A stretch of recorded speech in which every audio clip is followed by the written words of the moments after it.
précieux frères, que le Seigneur vous bénisse. Nous sommes encore revenus pour continuer sur notre sujet. Qu'en est-il de 1 Timothée chapitre 3, verset 2, là où il est dit: il faut donc que l'évêque soit irréprochable, mari d'une seule femme, sobre, modéré, réglé dans sa conduite, hospitalier, propre à l'enseignement. Donc je crois, nous avons dit que c'était une affaire de tradition. Et nous avons passé par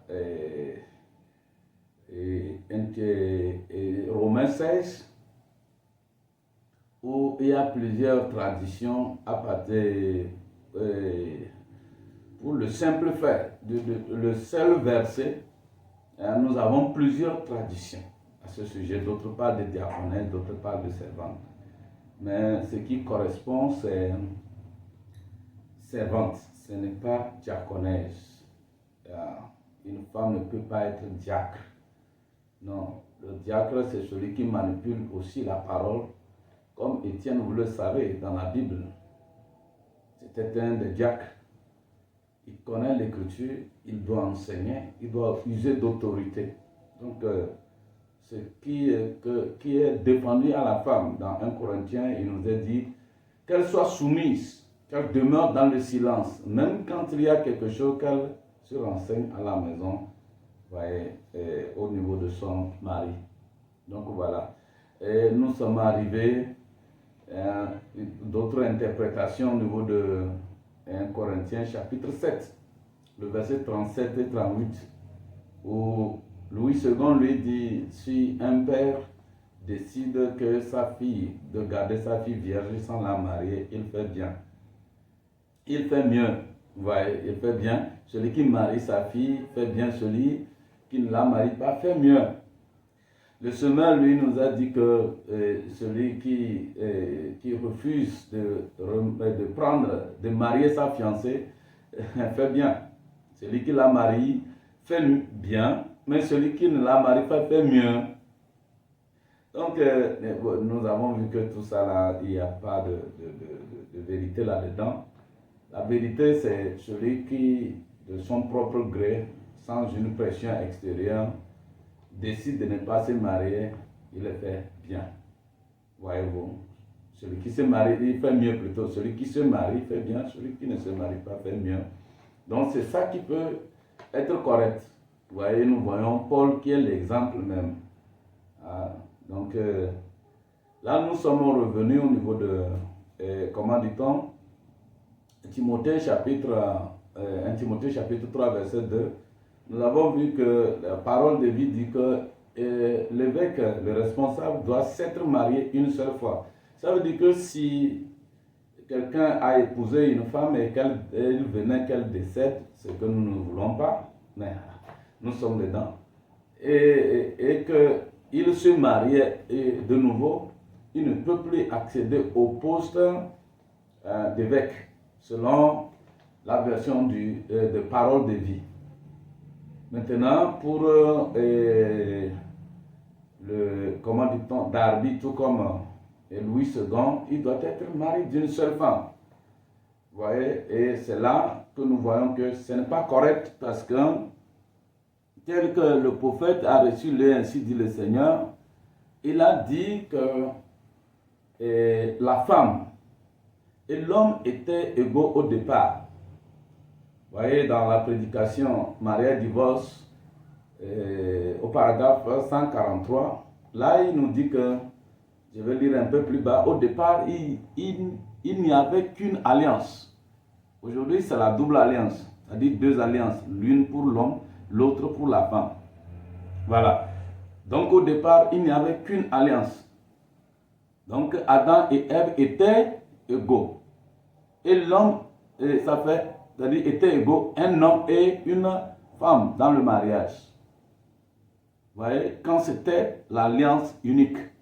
Donc ils étaient égaux, le mariage était un homme et une femme. Or la femme a péché. Et qu'est-ce qu'elle a provoqué? C'est ce qui les a tous entraînés dans la mort, et Dieu a dû traiter une alliance à cause de cela.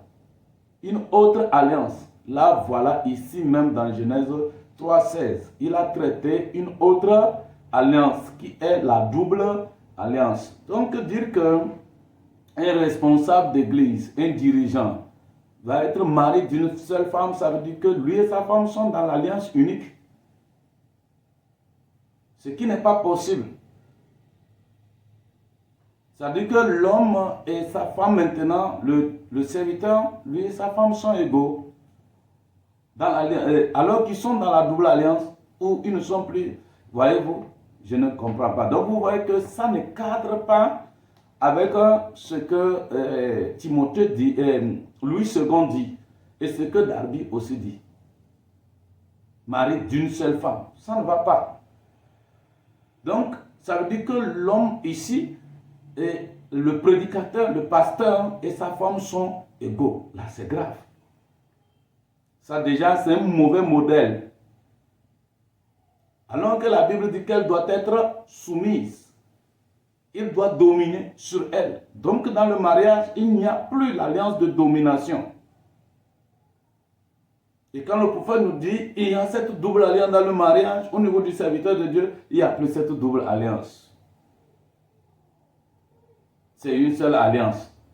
Alors la seule alliance que nous connaissons, c'est qu'ils ne sont pas dans le sexe. Bon, je ne sais pas, peut-être le serviteur de Dieu, lui, il n'utilise plus le sexe. Parce que le prophète va jusqu'à dire que la loi du sexe par la polygamie. Ça veut dire que le serviteur de Dieu n'est pas dans la loi du sexe. Vous voyez que ça ne cadre pas. On dit l'homme, un mâle, beaucoup de femelles. C'est la polygamie partout.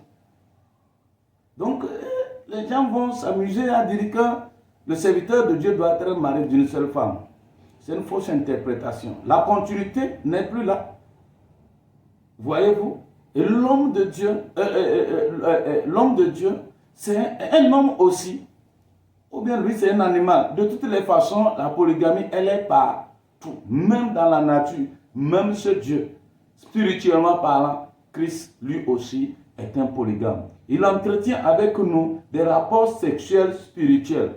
Et je vous faisais voir, parce que la femme est un terrain d'ensemencement. Et l'homme dépose sa semence dans le sein d'une femme. Et Dieu lui dépose sa semence dans nos cœurs. Et vous allez remarquer que c'est le même dessin. Le cœur est là où dépose l'homme sa semence. C'est la même chose. Il y a les rapports sexuels spirituels et les rapports sexuels charnels. Donc, voyez-vous, nous avons vu que Christ, c'était un polygame dans la vidéo, celle que nous avons eue l'autre fois. Voyez-vous. Donc, vous voyez mes frères. Donc, quand on revient à Timothée, chapitre 3, verset 2, la vraie version dit « Marie fidèle à sa femme ». C'est ça, nous allons nous attarder ce soir. C'est de ça nous allons démontrer qu'est-ce que c'est que Marie fidèle à sa femme. Je suis parti dans les recherches et c'est là qu'ils disent que la tradition véritable, c'est Marie fidèle à sa femme. Donc, après plusieurs discussions, ils ont retenu que c'est Marie d'une seule femme. Vous voyez, c'est ça les théologiens. Donc, la version correcte, la version originelle, c'est Marie fidèle à sa femme. Donc, après plusieurs discussions, les théologiens ont fini par comprendre que Marie fidèle à sa femme, là, ça veut dire Marie d'une seule femme. Alors, c'est faux. Maintenant, nous allons rentrer dans l'écriture pour voir qu'est-ce que c'est que la fidélité de l'homme envers sa femme et qu'est-ce que c'est que la fidélité de la femme envers l'homme. C'est ça, nous ne savons pas. C'est toujours cette double alliance qui est en jeu là-bas. C'est ça qui fait que les gens ne comprennent pas. L'homme et la femme ne sont plus sur le même pied d'égalité. Quand c'est la polygamie, ce n'est pas la même chose. C'est pourquoi le prophète nous disait que quand il va revenir sur mariage et divorce, sur la double alliance, quand il prêchera mariage et divorce, nous allons comprendre les vœux. Voyez-vous? Et le grand problème d'habillement de l'homme, de la femme. Il a parlé de cela. Ça veut dire que, et quand il parlait comme ça, je crois que c'est en 64. Jusque là, ça veut dire que les gens ne comprenaient pas ce que c'est que les vœux. Oui, parce que les vœux faisaient quoi? Et on met l'homme et la femme sur le même pied d'égalité. Quand on veut faire les vœux au niveau du mariage, on dit, vas-tu abandonner toutes les autres femmes et t'attacheras à elle seule aussi longtemps que vous vivrez? Et l'homme dit oui. Et on tourne vers la femme, vas-tu abandonner tous les autres hommes, s'attacher à lui aussi longtemps que vous vivrez? Lui aussi dit oui. En réalité, c'est la femme qui doit abandonner tous les autres hommes aussi longtemps qu'ils vont vivre. C'est du mari, de l'amour du mari qu'elle doit contracter un autre mariage. Mais la même chose n'est pas due au niveau de l'homme. C'est ça les deux écoles ont confondu. Donc vous voyez, le prophète dit nous comprendrons. C'est pourquoi vous allez voir le prophète dit, ce n'est pas un prédicateur à moitié ivre ou bien un maire à moitié ivre ou bien un prédicateur avec des credos. Hein? Qui marie les gens, qui les font faire en fait d'autres choses alors que ce qui est dans la Bible est là. Quand on dit l'homme va abandonner toutes les autres femmes et s'attacher à elles aussi longtemps qu'ils vivront, c'est un credo. Ça n'a pas de base culturelle. Personne ne peut le prouver. Et quand nous retournons en arrière, cela n'était pas comme ça. On ne peut pas dire à Salomon d'abandonner toutes les autres femmes. Ce n'est pas possible. On ne peut pas dire ça à Abraham. On ne pouvait non plus dire ça à Jacob. Non plus à Moïse. Non plus même aux monogames. Parce que la loi du sexe, ce que nous sommes en train de dire, c'est vraiment sérieux. La loi du sexe, ce n'est pas la monogamie et la polygamie, non. La loi du sexe, c'est la polygamie. Le contexte dans lequel nous sommes, c'est la polygamie. C'est comme ça que Dieu l'a établi. Dieu n'a pas établi dans ce contexte-là la monogamie. C'est faux. Mais dans la polygamie, c'est-à-dire que est un ensemble. La monogamie est un ensemble qui est dans la polygamie. Donc ça fait que même si la femme est quittée un jour, l'homme peut se remarier. Vous voyez, ou bien un mal arrive à cette dernière. L'homme peut encore se remarier. Et la dernière peut s'occuper même de celle qui est malade, sans gêner même quoi que ce soit d'autre. Sans troubler le mariage de leur maman ou de les faire venir quoi que... Non, non, non, non. Parce que nous sommes dans le sexe et beaucoup de choses, la maladie, toutes les autres choses sont rentrées. À la création, rien d'autre n'était là.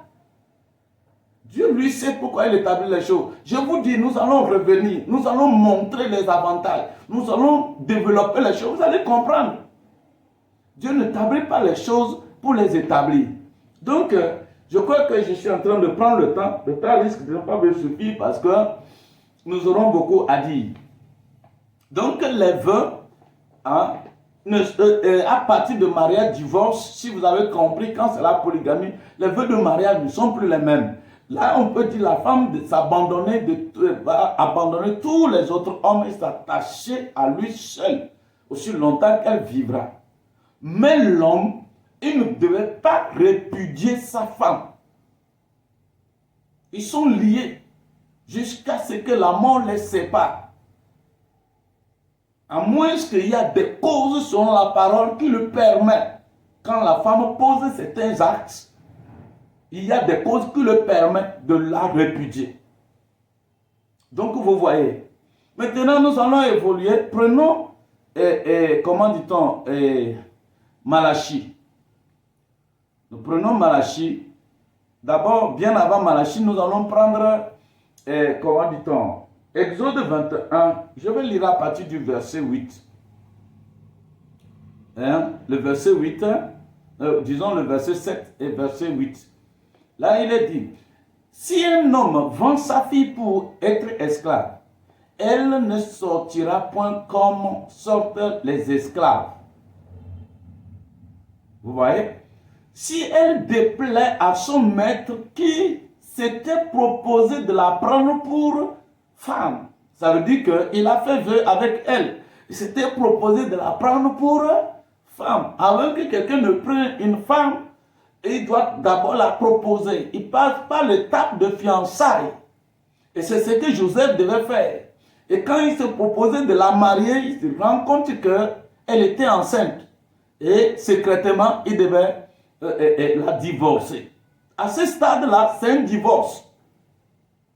Alors qu'il avait déjà proposé, il y avait eu une alliance, il y a eu un vœu. Et quand l'homme brise cela, l'homme ne peut plus tenir à cela, hein, pour des causes qui ne sont pas scrupuleuses. Il est infidèle à son vœu de mariage. C'est ça l'infidélité de l'homme. Donc, il dit, si elle déplaît son mari, qui s'était proposé de la prendre pour femme, il facilitera son rachat, mais il n'aura pas le pouvoir de la vendre à des étrangers après lui avoir été infidèle. C'est clair. Son infidélité consiste maintenant qu'il ne veut plus la prendre, alors qu'il s'était proposé de la prendre pour femme. Voilà. Un deuxième passage. Nous sommes dans Malachie 2. Nous lisons à partir du verset 13. Je vais lire jusqu'à la fin et vous allez suivre. Et je reviendrai pour les commentaires. Voici encore ce que vous dites. Vous couvrez de larmes l'autel de l'Éternel de pleurs et de gémissements, en sorte qu'il n'y a plus d'égard aux offrandes et qu'il ne peut rien agréer de vos mains. Et vous dites, pourquoi? Parce que l'Éternel a été témoin entre toi et la femme de ta jeunesse, à laquelle tu es infidèle, bien qu'elle soit ta compagne et la femme de ton alliance. Nul n'a fait cela avec un reste de bon sens. Un seul l'a fait. Et pourquoi? Parce qu'il cherchait la postérité que Dieu lui avait promise. Prenez donc garde en votre esprit et qu'aucun ne soit infidèle à la femme de sa jeunesse. Car je hais la répudiation, dit l'Éternel, le Dieu d'Israël, et celui qui couvre de violence son vêtement, dit l'Éternel des armées. Prenez donc garde en votre esprit et ne soyez pas infidèles. En fait, c'est de qui on parle là-bas. Il dit, vous couvrez, voyez, l'autel de l'Éternel, de larmes, l'autel de l'Éternel, des femmes répudiées qui pleurent parce qu'ils ont été rejetés. Et il y a des gémissements, de telle sorte que Dieu n'agrée même pas leur offrande. Pourquoi? Il dit, parce que l'Éternel a été témoin entre toi et la femme de ta jeunesse, à laquelle tu es infidèle, bien qu'elle soit ta compagne et la femme de ton alliance. C'est avec qui il a contracté l'alliance. Et voilà, vous connaissez dans l'Ancien Testament ce qui s'était passé avec la volonté permissive de divorce. Et c'est comme ça que les gens divorçaient. Et les femmes pleuraient comme ça.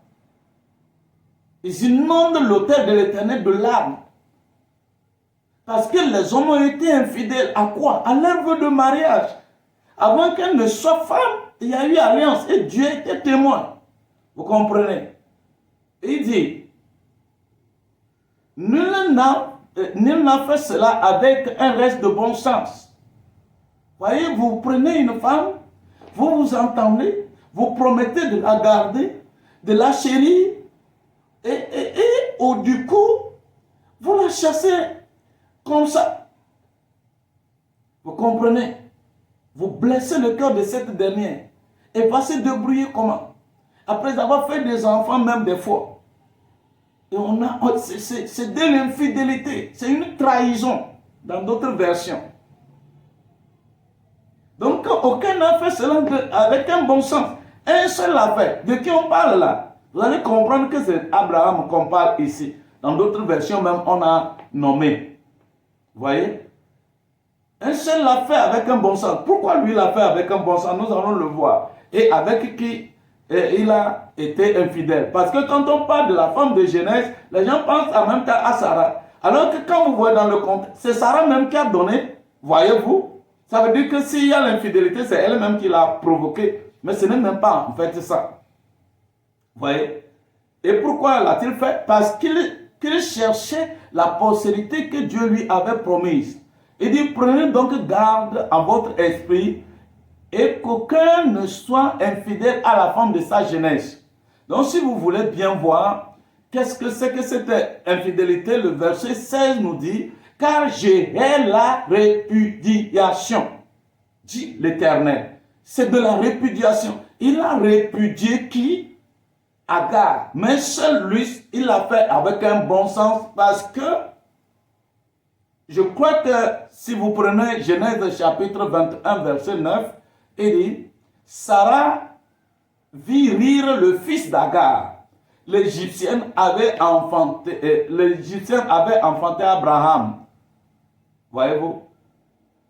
C'est-à-dire, Sarah a vu rire le fils qu'Agar, l'Égyptienne, avait enfanté Abraham. C'était qui? C'est Ismaël. Il a vu rire. Pourquoi? Et elle dit, parce que je crois qu'on présentait l'autre là. On présentait Isaac. L'enfant grandit et fut sevré. Et Abraham fit un grand festin le jour où Isaac fut sevré. Maintenant, Sarah vit rire le fils d'Agar, l'Égyptienne qu'avait enfanté à Abraham. Et elle dit à Abraham, chasse cette servante et son fils, car le fils de cette servante n'héritera pas avec mon fils, avec Isaac. Et qu'est-ce qui s'est passé? Cette parole de plus fort aux yeux d'Abraham à cause de son fils. Oui, voyez-vous. Mais Dieu dit à Abraham que cela ne déplaise pas à tes yeux à cause de l'enfant et de ta servante. Accorde à Sarah tout ce qu'elle te demandera, car c'est Isaac que sortira une postérité qui te sera propre. Donc vous voyez, un seul l'a fait avec un bon sens, parce que Dieu lui-même a accepté, a voulu que Abraham répudie la dernière, la renvoie. Il l'a renvoyée. En fait, c'est une infidélité, parce que il a contracté l'alliance avec elle, la prenant comme femme. En bon temps, il n'a pas le droit de la renvoyer. Donc Dieu est la répudiation. C'est pourquoi Jésus dit dans Matthieu 19, 9, celui qui répudie sa femme et en épouse une autre, si ce n'est pour cause d'infidélité, c'est-à-dire qu'elle a commis adultère. D'autres versions parlent de fornication. Donc, et en épouse une autre, il commet adultère. Vous suivez bien? Maintenant, ça veut dire que cet homme a été infidèle au vœu de mariage et il a repudié. Il prend une autre, il commet quoi? Adultère. Un adultérien. Ça veut dire que quand vous reportez ça dans Timothée, vous comprenez maintenant? Celui qui repudie sa femme, c'est-à-dire qu'il n'est pas fidèle à sa femme. Et il repudie, il prend une autre. Alors que ce n'est pas sur la base d'infidélité, c'est-à-dire qu'elle a commis l'adultère, ou bien c'est une fornication antérieure. Ce n'est pas pour ces causes-là. Il les repudie. Vous voyez, quand il va se marier, il dit quoi? En adultère. D'ailleurs, il est un mauvais exemple et il vient en adultère. Et c'est en ce moment que lui, il va parler au peuple. Il va enseigner quoi au peuple? Lui-même étant un adultérien. Quelqu'un dont les portes du ciel sont bloquées. Comment il va conduire les gens au ciel? Lui, il est infidèle. Ça veut dire qu'il va mener un modèle qui est infidèle. Vous comprenez? L'infidélité sera accrue. Parce que le modèle lui-même... Donc, un serviteur de Dieu ne doit pas répudier sa femme. Bien sûr, il doit le faire à condition que c'est dans les normes de l'Écriture. Parce que quand il s'agit de la fornication, ou bien l'adultère, une femme qui a commis adultère, vous comprenez que c'est le péché d'Adam. Il ne devait pas aller avec elle. Et quand c'est la fornication, d'ailleurs, lui, il devait prendre une vierge. Il l'a trompée. C'est-à-dire que c'est une fornication antérieure, avant le mariage, où elle n'a pas confessé. Les vœux ne sont pas de bonne foi. Ils ne sont pas liés. L'homme peut la répudier et reprendre une autre. Voilà ce qu'elle fait. Donc c'est ça l'infidélité, la fidélité de l'homme à l'égard de sa femme. Donc le serviteur doit être fidèle à sa femme. Et c'est comme ça. Le prophète va jusqu'à dire, même dans les anciennes lois, dit que quand vous faites même un vœu à quelqu'un, vous ne devez pas rompre. Et si vous rompez, vous vivez hors du camp. Il y a des citations. Sans cela, il parlait de Billy Paul, qui avait contracté une alliance avec une gamine. Mais les parents ont dû rompre ça parce qu'ils n'avaient pas l'âge selon le gouvernement, selon les lois. Mais un jour, il vient avec un autre, il demande que son père puisse le bénir cela. Il ne dit pas question. C'est de l'adultère. Et c'est ce qui a fait que Branham n'a pas béni le mariage de Billy Paul. Parce qu'il a rejeté la première au profit de cette dernière, alors qu'il n'y avait pas de cause scripturelle valable pour la répudier. Un serviteur de Dieu ne doit pas être ce modèle-là. Donc c'est pourquoi il doit être un mari fidèle à sa femme. Voilà ce qui est clair. Voilà pourquoi le prophète va nous dire que la parole de Dieu est vraie. De la Genèse à l'Apocalypse. Et on doit garder, vous voyez, tout cela dans la continuité. C'est Jésus-Christ le même hier, aujourd'hui et pour toujours. Dans la prédication d'Abraham, il parlait d'Abimelech et de Sarah et d'Abraham. Il dit du coup, et elle s'est rajeunie.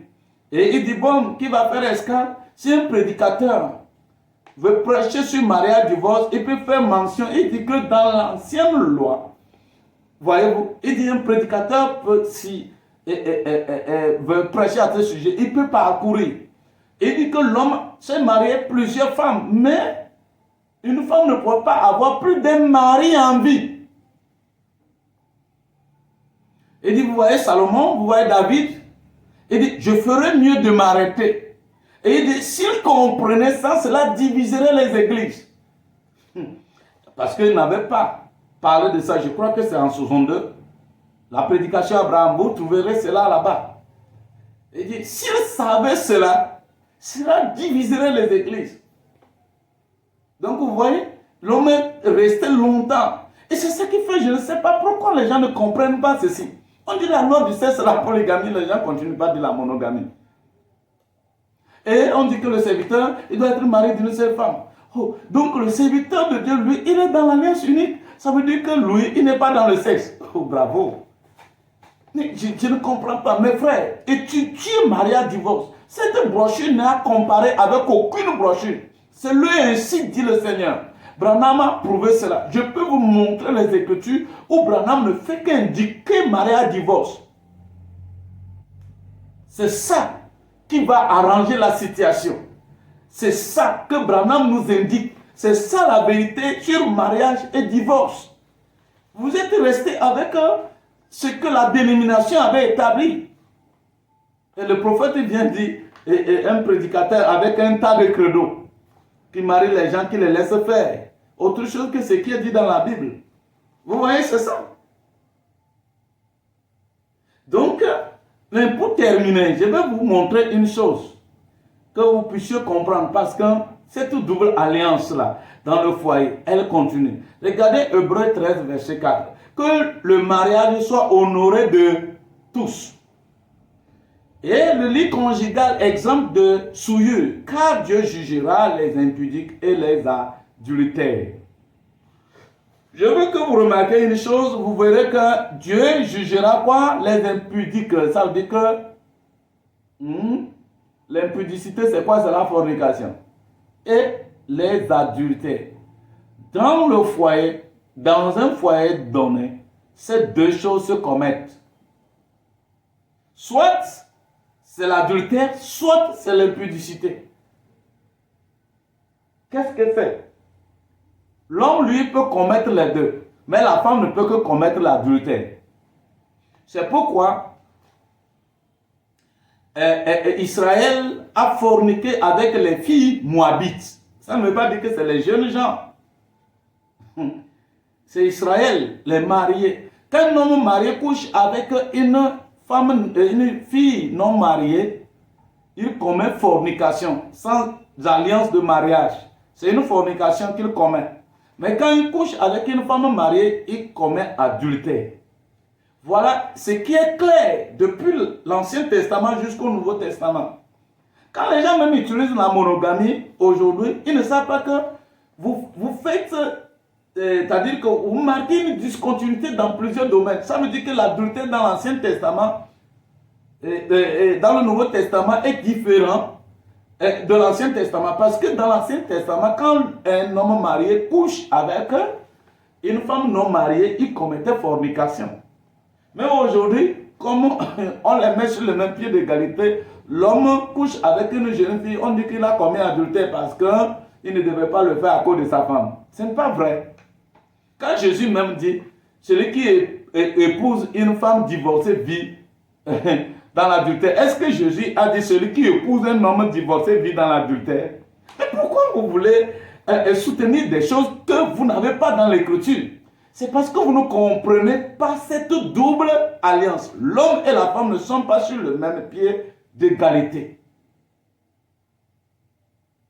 Donc l'homme dans un foyer commet fornication, commet adultère, ça dépend avec la femme avec qui il a entretenu des rapports. Mais la femme ne peut que commettre adultère. Donc c'est ça la double alliance. C'est ça, vous voyez, la fidélité de l'homme à l'égard de sa femme, c'est qu'il ne doit pas répudier la dernière. Mais la fidélité de la femme à l'égard de l'homme, c'est qu'il ne doit pas sortir derrière et coucher avec une autre personne. Donc voilà. Donc c'est ça en fait, cette double alliance. Donc voilà qui est clair, c'est un homme fidèle, c'est-à-dire que l'évêque doit être l'homme fidèle à sa femme. Et ça veut dire, parce que d'une part même, si nous allons aller dans le choix de l'époux, le prophète dit les 500 femmes de David étaient sa femme. Et il doit être fidèle à cette femme-là. C'est-à-dire ne pas répudier aucun d'entre des membres de cette épouse-là, qui est un ensemble. Et Jésus-Christ ne nous répudie pas.